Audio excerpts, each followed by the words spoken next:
المرسلين أما بعد فأعوذ بالله من الشيطان الرجيم بسم الله الرحمن الرحيم ينتهي الصلاة والسلام عليك يا رسول الله الصلاة والسلام عليك يا رسول الله وعلى آلك وأصحابك يا حبيب الله وعلى آلك وأصحابك يا حبيب الله الصلاة والسلام عليك يا نبي الله الصلاة والسلام عليك يا نبي الله وعلى آلك وأصحابك يا نور الله وعلى آلك وأصحابك يا نور الله. Vår kjære, vår elskede, ærede og noble profet sallallahu ta'ala alaihi wasallam har sagt: den som resiterer drud shrif på meg, for ham vil jeg be Allah tabarak wa ta'ala om tilgivelse. Sallu al-habib sallallahu alaihi wasallam. Tajdar haram, ऐ शहंशाह दीन, तुम पे हर दम करोड़ों दरूद और सलाम हो. निगाहे करम मुझ पे सुल्तान दीन, तुम पे हर दम करोड़ों दरूद और सलाम. सल्लु अल हबीब सल्लल्लाहु अलैहि मुहम्मद सल्लल्लाहु अलैहि वसल्लम. इन शायर इस्लाम के ब्रदर हैं, दीन और मीन वो शायर आका सल्लल्लाहु अलैहि वसल्lam har sagt: niyatul mu'mini khayrun min amali. Yani den troendes intensjon er bedre enn hans handling. Jo flere gode intensjoner, desto større blir belønningen. Så la oss nå, før bayan, gjøre noen gode intensjoner. Den første intensjonen vi skal gjøre, det er at vi skal prøve å sitte i at-tahiyat-stilling så lenge vi makter, til respekt for islams kunnskap. Inshallah. Hvis det blir trangt om plassen, gjør intensjon om at du skal tilpasse deg for å gi plass til andre. Videre, gjør intensjon om at når det blir sagt Tubu ilallah, når det blir sagt Sallu al-Habib, så skal vi svare med passende nivå. Og så skal vi alle gjøre intensjon om at vi skal gjøre dhikr om våre fromme forfedre, slik at Allah tabarak wa ta'ala sine velsignelser regner over oss. Inshallah. Jeg som foredragsholder gjør også en intensjon om at jeg skal prøve å gjøre bayan for å tilfredsstille Allah tabarak wa ta'ala og for å tjene belønninger. Og sist så gjør vi alle intensjon om at vi skal prøve å huske det vi lærer i dag og spre det videre. Inshallah. Sallu al-Habib sallallahu alaihi wasallam. I en landsby i et land i Asia sitter et barn og har koranklasse. Læreren vil ha barnet til å lese zabar, men barnet fortsetter å lese zer. Selv etter flere forsøk klarer ikke læreren å overtale sin elev til å uttale det han ønsker. Like ved sitter elevens bestefar og observerer hele situasjonen. Han tilkaller den lille gutten til seg og ber han ta med seg den velsignede Koranen. Bestefaren hans oppdager at skribenten har gjort en feil. Eleven hadde uttalt ordet riktig hele veien. Subhanallah. Elevens bestefar spurte: hvorfor uttalte du ikke ordet slik læreren ville? Eleven svarte høflig: jeg prøvde å si det samme, men jeg hadde ingen kontroll over min tunge. Mine kjære islamske brødre, vet dere hvem denne lille gutten som vi nettopp har hørt om var? Denne gutten fullførte koranresitasjon i en alder av 4,5 år. Denne gutten holdt sin første tale om maulid i en forsamling med mange respekterte lærde til stede, i en alder av 6 år. Denne gutten gjorde hifas, altså lærte seg Koranen pak i løpet av en ramadan-måned. Mine kjære islamske brødre, denne gutten skulle viste allerede i en ung alder om at han kommer til å bli sin tids store mujaddid. Inshallah azza wa jal ikke holde dere i spenning lenger, elskede islamske brødre. Vi snakker om mujaddid i din og millet, imam ishq og muhabbat, imam ahle sunnat, ala hazrat alama maulana al-haj al-hafiz al-qari al-shah imam Ahmad Raza Khan alayhi rahmatur rahman. कुर्बान तुझ पर मेरे दिलो जां अहमद रज़ा हाँ सल्लु अल हबीब सल्लल्लाहु अलैहि मुहम्मद सल्लल्लाहु अलैहि वसल्lam. Mine kjære islamske brødre, hvor skal vi starte når vi skal snakke om Ala Hazrat rahmatullah ta'ala?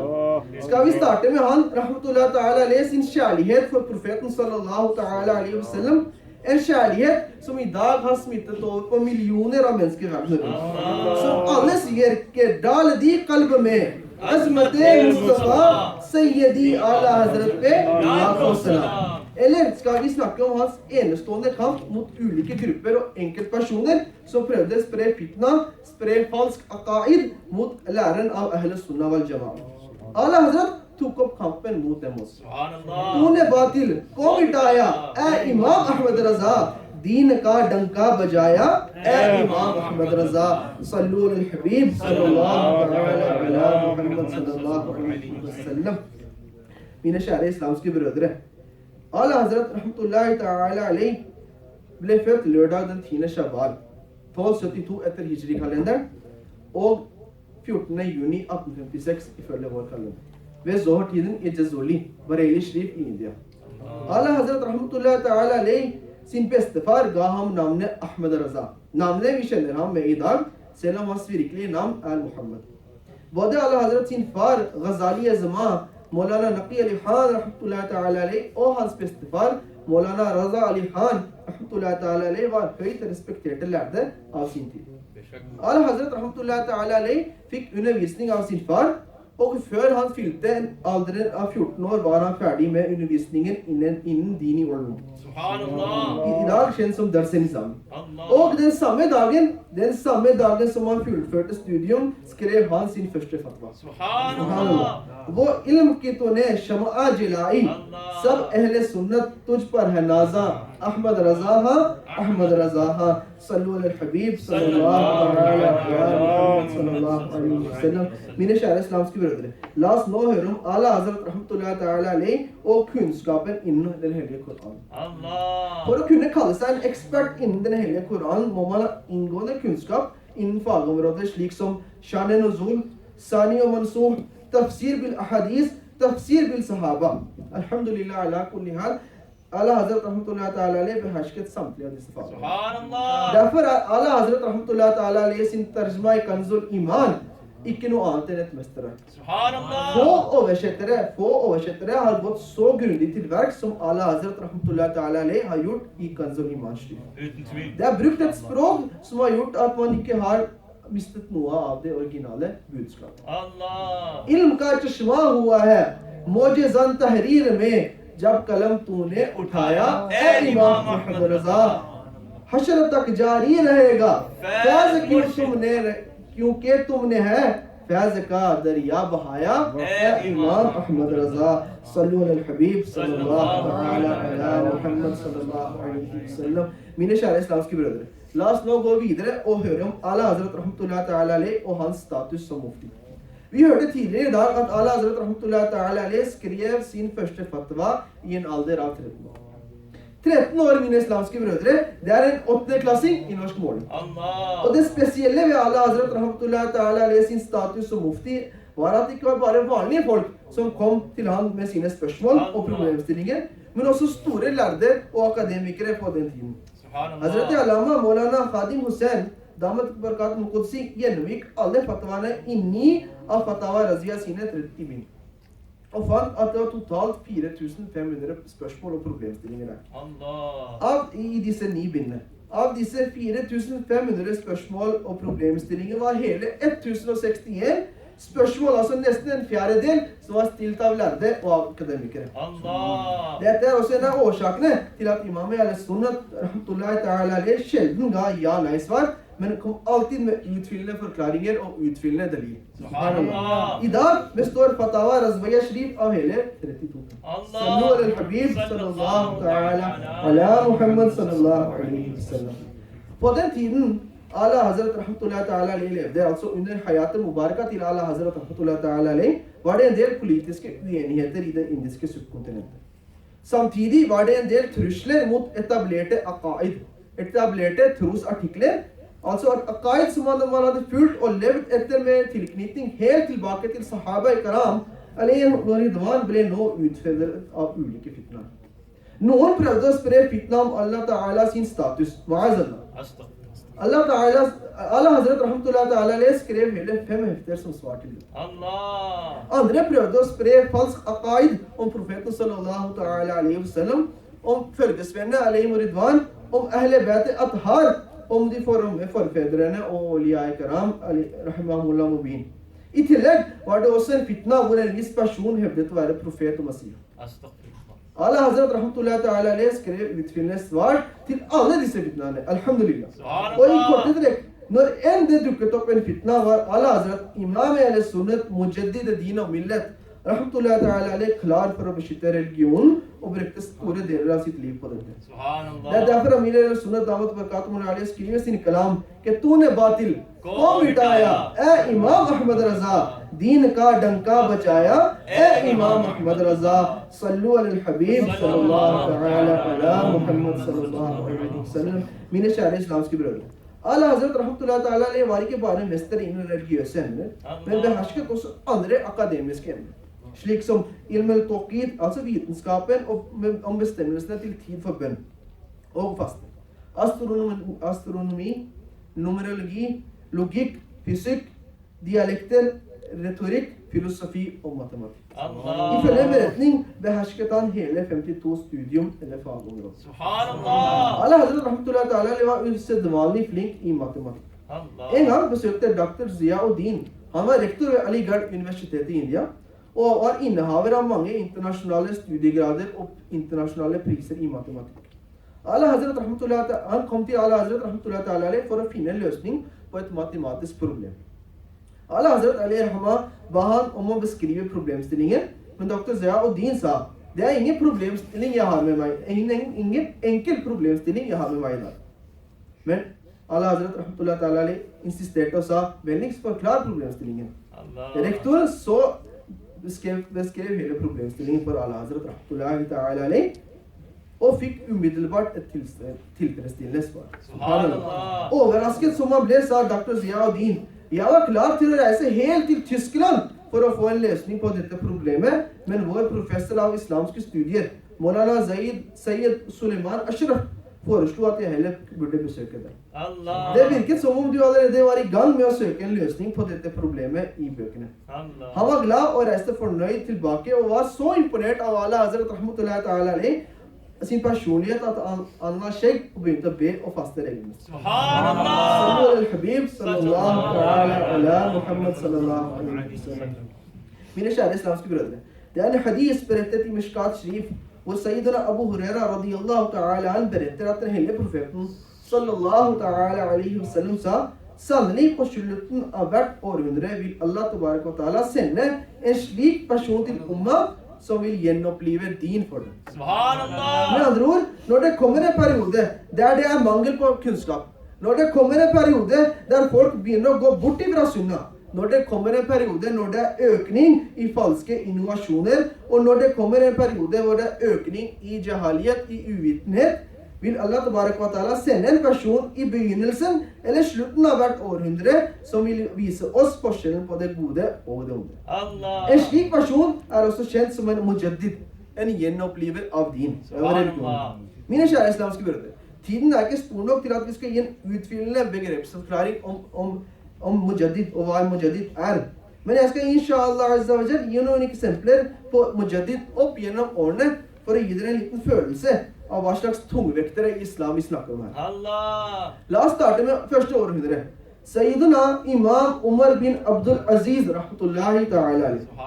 Andre århundre, Imam Hassan Basri rahmatullahi ta'ala alayh, Imam Malik bin Anas rahmatullahi ta'ala alayh og Imam Shafi'i rahmatullahi ta'ala alayh. Videre har vi Imam Ahmad bin Hanbal rahmatullahi ta'ala alayh fra det tredje århundre. Og fra det femte århundre, Hujjatul Islam, Imam Ghazali rahmatullahi ta'ala alayh. Syvende århundre, Khawaja Mu'inuddin Chishti Ajmeri rahmatullahi ta'ala alayh. Niende århundre, Imam Suyuti rahmatullahi ta'ala alayh. Og 11. århundre, Imam Mujaddid al-Firtani rahmatullahi ta'ala alayh. Dette er på ingen måte en uttømmende liste over mujaddid opp gjennom årene. Heller ikke alle århundrene er inkludert her. Men dette var bare en smakebit for å gi en følelse på hva en mujaddid er. Hva slags tungvektere vi snakker om. Så beveger vi oss til det 14. århundre. Kjære islamske brødre, det er konsensus, altså det er enighet blant lærde fra Ala Hazret Rahmatullahi Ta'ala i sin tid, og fram til denne dagen i dag, at Ala Hazret Azimul Barakat Imam Ahl Sunnat var 14. århundres store mujaddid. Dore batil और जलालत हिंद में था जिस घड़ी दौरे बातिल और जलालत हिंद में था जिस घड़ी तू मुजद्दिद बन के आया ए इमाम अहमद रजा सल्लु अलल हबीब सल्लल्लाhu ta'ala ala Muhammad sallallahu alaihi wasallam. Elskede islamske brødre. Det sies at et menneske kan dømmes etter hva andre mennesker som kjenner personen sier om ham. Og det blir ekstra spesielt korrekt og viktig i den muslimske tradisjonen, der de lærde blir målt etter hva andre lærde sier og mener om ham. Så la oss nå høre om hva Allah Hazret rahmatullahi ta'ala alaihi sin egen murshid har sagt om Allah Hazret rahmatullahi. Hazret Allama Shah Ali Rasul rahmatullahi ta'ala alaihi, som var murshid til Allah Hazret, som var sjefen til Allah Hazret rahmatullahi ta'ala alaihi. Han sier følgende om sin murid, altså Allah Hazret. Han sier at på dommens dag, når Allah tabarak wa ta'ala vil be meg berette livsverket mitt, vil be meg presentere livsverket mitt, vil jeg referere til Imam Ahmad Raza Khan Barelvi. Subhanallah. Sallu ala al-Habib sallallahu ta'ala ala Muhammad sallallahu alaihi wasallam. Elskede islamske brødre. En bayan om Allah Hazret rahmatullahi ta'ala alaihi føles veldig ufullstendig hvis ikke vi tar med oss hans mesterverk innen poesi, Hadaiq Bakhshish. آپ زیارت کر لیں samlingen over hans kalam, hans dikt til ære for profeten sallallahu ta'ala alaihi wasallam, til ære for sahaba karam alaihi ridwan, til ære for ahle beit athar, og til ære for de fromme forfedrene i våre som har vært. For poesi, mine islamske brødre, poesi er et fag i seg selv. Og Allah Hazret rahmatullahi ta'ala alaihi behersket også dette fag. Subhanallah. Allah Hazret sier selv om det å skrive natskriv at det er det samme som å gå på et sverd. Intensiteten av Allah Hazret rahmatullahi ta'ala alaihi sin kjærlighet for den hellige profeten sallallahu ta'ala alaihi wasallam kan leses i hvert ord, i hvert vers i hans poetiske mesterverk Hadaiq Bakhshish. Han skrev aldri i gjerrighet for noen verdslig. Hans lydighet og hengivenhet var til den elskede og den kjære profet sallallahu ta'ala alaihi wasallam. La oss høre om en hendelse som bekrefter dette her. En gang skrev flere poeter dikt til ære for guvernøren i Nalpara, en bydel i India. Noen spurte også Allah Hazret om også han kunne komponere et dikt til ære for guvernøren. Som svar på dette skrev Allah Hazret rahmatullahi ta'ala alaihi et dikt med lovprisning av den hellige profeten sallallahu ta'ala alaihi. Diktet bestod av 16 ash'ar, og det startet med, alhamdulillah vi hørte den i dag også, وہ کمال حسن حضور ہے کہ گمان نقص جہاں نہیں یہی پھول خار سے دور ہے یہی شمع ہے کہ دعا نہیں. Det Allah Hazret rahmatullahi ta'ala alaihi prøver å beskrive her er at den hellige profeten sallallahu ta'ala alaihi wasallam sin vakkerhet er skapt så full og så komplett at feil i den er utenkelig. Selv tanken på feil er langt ifra virkelighet. Hver blomsts grener har torner, men denne blomsten, altså Akar Islat og Islam, er en blomst fri for torner. Og i siste verset av samme kalam gir han svar på forespørselen om å komponere dikt til ære for de verdslige konger. Allah Hazret rahmatullahi ta'ala alaihi avslutter samme kalam med å si Karo madhae ahle duwal raza par is bala mein meri bala मैं गदा हूँ अपने करीम का मेरा दीन पाराए ना नहीं. Det siste verset av dette diktet betyr hvorfor skal jeg rose folk som ønsker berømmelse og formue? Jeg er en tigger av min profet sallallahu ta'ala alaihi wasallam sin dørterskel. Min tro er ikke bit av et brød der jeg er avhengig av å lovprise de verdslige rike. Sallu ala al-Habib sallallahu ta'ala ala Muhammad sallallahu alaihi wasallam. Elskede islamske brødre. Vi har i dag hørt noen små glimt fra Allah Hazret Imam al-Sunnat Mujaddid din og millat sitt velsignede liv. En ting er å huske fakta og detaljer fra siraene til våre fromme forfedre. Altså huske når de ble født, hvor de studerte, hvem de studerte hos osv. En annen ting som er minst like viktig er å dra lærdom ut fra deres velsignede biografi, deres velsignede sira mubarak. Vi har i dag hørt om Allah Hazret sitt arbeid innen Koran Majid, innen Koranlitteraturen. Det veldig få av oss vet er at Allah Hazret rahmatullahi ta'ala alaihi offret sin tid for hvile, slik at han fikk tid til å arbeide med Koranen. Sadr Sharia, Badr og Tariqa, Maulana Amjad Ali Azmi rahmatullahi ta'ala alaihi, som har skrevet Bahar Shariat, forteller at han gikk til Allah Hazret og foreslo at han skulle starte arbeid med oversettelse av Koran. Det hadde vært et stort behov for det på den tida. Allah Hazret rahmatullahi ta'ala alaihi unnskyldte Sadr Sharia, Badr og Tariqa rahmatullahi ta'ala alaihi med at tiden ikke strakk til dette. Etter en stund klarte likevel Maulana Amjad Ali Azmi rahmatullah ta'ala alayhi til å klarte å overtale Hazret til å jobbe med det. Og Ala Hazret foreslo at han skulle komme til han med tiden for Qailula og tiden om natta. Altså 2 tidspunkter for hvile. Subhanallah. Så kan vi spørre oss, mine kjære islamske brødre, hvor mye tid er det vi gir til den hellige Koran? Setter vi av daglig noe tid til resitasjon av Koran? Setter vi av ukentlig? Setter vi av månedlig tid? Eller ligger Koranen på bokhylla og samler støv fra en ramadan til den andre? Mye av dagens bayan har omhandlet kunnskapen til Ala Hazret rahmatullahi ta'ala alayhi og hans arbeid under ulike fagområder.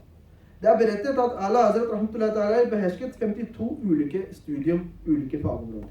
Så kan vi spørre oss selv, hvor mye tid er det vi setter til å lære oss farz ulum?